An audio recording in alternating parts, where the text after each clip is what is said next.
Perdagangan saham di Bursa Efek Indonesia baru saja ditutup. Kita akan membahasnya bersama analis Praus Capital.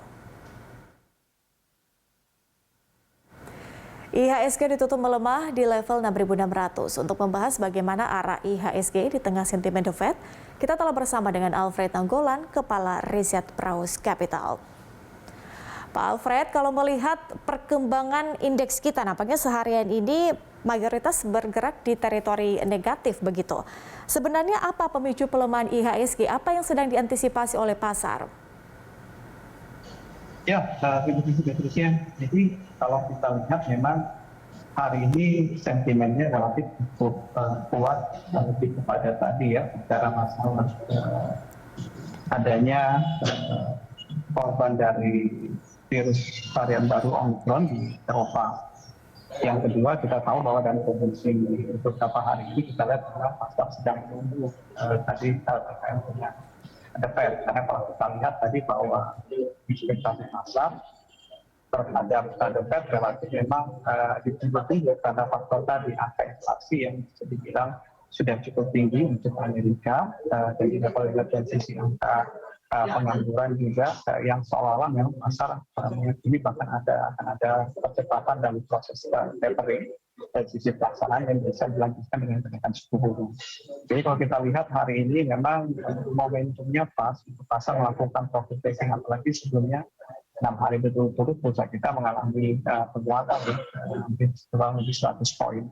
Jadi memang hari ini sentimen dari Omicron yang di Eropa itu menjadi momentum bagi pelaku pasar untuk melakukan profit taking. Dan kalau kita lihat dari sisi asing juga masih mencatatkan netzel, jadi bisa dibilang sebenarnya dari sisi sentimen mayoritas memang tidak ada sentimen yang cukup kuat di maupun IHSG. Bahkan kita perkirakan juga untuk besok kemudian masih akan ada tekanan jual, berharap tadi bahwa bursa Amerika nanti malam bisa memberikan hasil positif atau rebound, karena kalau rebound itu tentu menjadi sentimen atau katalis yang relatif cukup bagus bagi bursa kita besok. Pak Alfred, artinya kalau untuk investor asing arahnya nanti akan kemana nih Pak dengan adanya sentimen tadi terkait dengan kemungkinan percepatan tapering, kemudian juga masih terkait dengan data-data ekonomi lainnya, kita juga masih menunggu data dari sejumlah bank sentral. Arah asing ini akan seperti apa nantinya sampai dengan akhir tahun? Ya, kalau kita lihat memang ternyata ada percepatan dalam proses pelaksanaan tapering, artinya kenaikan suku bunga Fed juga akan semakin cepat. Tentu ini ada potensi untuk mendorong adanya capital outflow. Jadi potensi itu tetap ada. Jadi kalau kita lihat kemungkinan sambil meninggi itu kemungkinan asing kebanyakan yang memang wait and see lebih cepat tadi untuk keluar dulu dari pasar atau dalam posisi gas untuk menunggu tadi bagaimana kebijakan The Fed dan tadi untuk mengamati varian Omicron. Jadi ini lebih kepada sentimen short term. Artinya bahwa ketika nanti kepastian pasar tapering dan juga rencana kenaikan sudah mulai fix, kita juga meyakini bahwa asing kemungkinan akan bisa kembali masuk karena kita masih optimis untuk performa ekonomi kita, performa emiten kita di 2022 akan sangat menarik bagi investor, khususnya bagi foreign investor. Tapi artinya ekspektasi sebetulnya dari pasar terkait dengan keputusan dari The Fed, kemudian juga dengan arah kebijakan Bank Indonesia nantinya, seperti apa sebetulnya ekspektasinya? Kalau bicara ekspektasi, kita melihat dengan level rupiah saat sendiri, dengan level saat ini, kita masih lihat bahwa ekspektasi pasar masih cukup positif ya. Artinya bahwa pasar masih meyakini bahwa rencana tadi tapering yang selalu diikuti kenaikan suku bunga tidak akan terlalu kuat menekan tadi ekonomi kita. Tapi kita masih optimis bahwa dengan keunggulan yang kita miliki saat ini dalam hal pengelolaan COVID yang biasanya berimbas kepada tadi proses ekonomi yang cepat, tentunya akan menjadi daya tahan kita tadi. Jadi kalau bicara masalah ekspektasi, sebenarnya dalam kondisi sekarang pasar juga optimis ketika nanti tapering sudah selesai dan dilanjutkan dengan kenaikan suku bunga, artinya mau tidak mau juga Bank Indonesia juga akan berdorong untuk ikut menaikkan suku bunga. Kita masih optimis bahwa pada kondisi itu ketika kenaikan suku bunga, turbulensi terhadap kita juga nggak akan terlalu cukup besar kalau melihat level saat ini. Jadi kalau pertanyaan dari Patricia, kita melihat bahwa ekspektasi masih sangat bagus.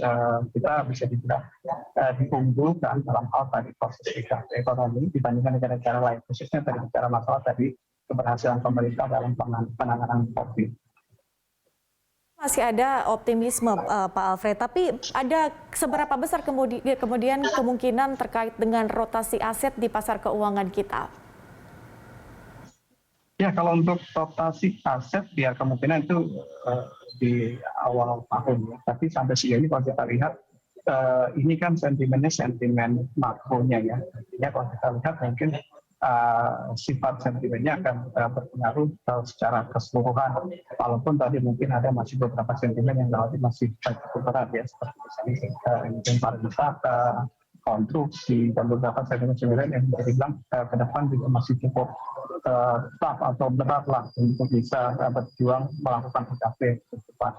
Jadi kalau terkait dengan rotasi, kita melihat bahwa nggak akan terlalu cukup signifikan ya. Artinya meskipun tadi harga komoditi juga di akhir tahun ini sedikit mengalami penurunan dibandingkan November dan Oktober, tapi kita masih optimis bahwa komoditi masih cukup baik dilihat oleh investor kalau melihat nanti result dari performa indeks di sektor komoditi dan musim pembagian dividen yang dimulai di awal kuartal 1.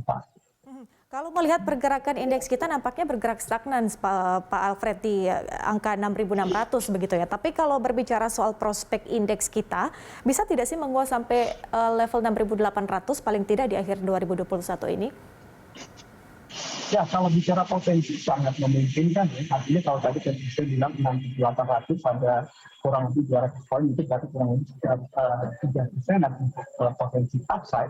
Kita melihat bahwa tadi beberapa emiten first liner tadi memang yang sekarang masih berkoreksi. Jadi kalau bicara masalah momentum berkoreksi, itu berarti potensinya akan banyak kita temui nanti pada saham-saham first liner yang masih punya ESG atau performa negatif, dan itu masih banyak. Artinya kita melihat bahwa ketika ambil contoh beberapa saham-saham besar seperti level yang masih koreksinya masih cukup dalam, sektor semen atau sektor konstruksi juga cukup dalam, artinya emiten tersebut punya potensi untuk mengalami window dressing, dan itu juga menjadi katalis untuk kita bisa melihat potensi bagaimana IHSG bisa menyentuh level 6.800. Jadi sampai sejauh ini kita masih optimis tadi di psikologi 6.800 dengan upside kurang lebih sekitar 3%.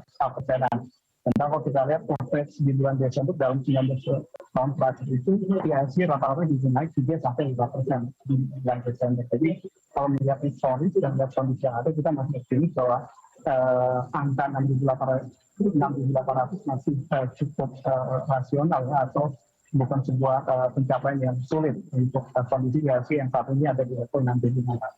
Termasuk juga dengan saham keuangan dan juga properti, Pak Alfred, di tengah banyaknya sentimen dari The Fed dan juga dari dalam negeri atau Bank Indonesia. Ya, kalau kita melihat, kalau perbankan kita masih melihat bahwa pertumbuhan ekonomi cukup tinggi ke depan, dan pasti itu juga akan membawa pemulihan yang signifikan terhadap saham-saham perbankan.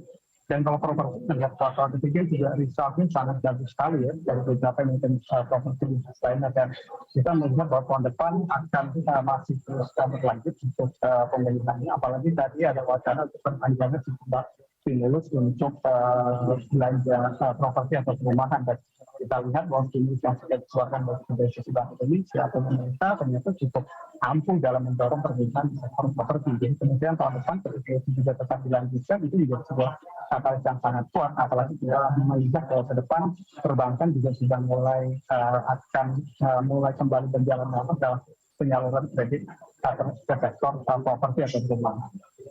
Bagaimana dengan saham logistik, Pak Alfred, dengan adanya perkembangan pandemi? Ya, kalau untuk logistik kita lihat ya tentu tadi bahwa kalau bicara logistik barang kita lihat bahwa masih cukup strong ya untuk permintaannya. Mungkin untuk transportasi lainnya ya mungkin masih cukup berat ya, seperti misalnya untuk Garuda, BCA dan beberapa emiten transportasi lainnya.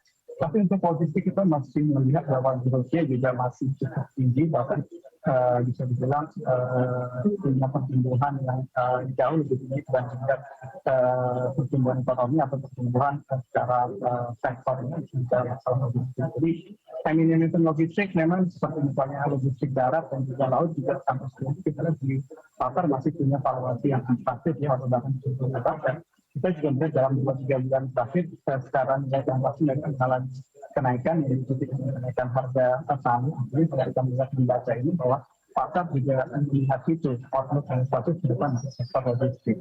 Oke, Pak Alfred, terakhir sebagai kesimpulan, artinya bagaimana kemudian nanti arah pergerakan indeks harga saham gabungan kita? Rekomendasi saham dari Anda? Ya, kalau kita lihat tadi bahwa kita masih optimis ada momentum depresi dan untuk memanfaatkan itu investor mungkin lebih fokus kami kepada saham-saham saja mana yang punya performa IFRS-nya masih koreksi.